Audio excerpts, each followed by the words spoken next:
మేమేమేమి అమలు చేసామనేది మేము చెప్పుకుంటున్నాం రోజు. అందులో ఏది కాదు నిజం కాదు చెప్పమనండి.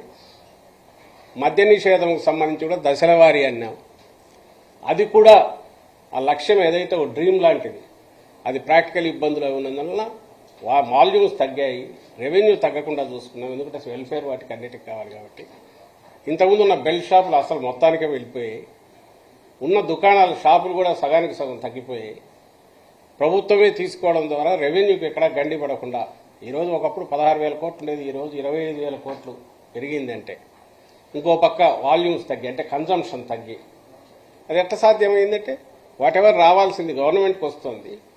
ఇంతకుముందు సిండికేట్ల రూపంలో అడ్డంగా ఈ ఆదాయం అంతా వాళ్ళు దోచుకుంటున్నారని దాన్ని బట్టి అర్థమవుతుంది. ఇది ఇంతగా ఎలాబరేట్ చేసి ఎందుకు చెప్తున్నామంటే అదొక్కటే అనుకున్న పద్ధతిలో అనుకున్నంతగా చేయలేకపోయాం కాబట్టి మాకు మేము తగ్గించుకున్నాం, మార్కులు తగ్గించుకొని వేసాం. 99% ఈరోజు మేనిఫెస్టో పూర్తి చేశామని సగర్వంగా ఎందుకు చెప్పగలుగుతున్నామంటే మిగిలినవన్నీ ఏది కాలేదో చెప్పమనండి.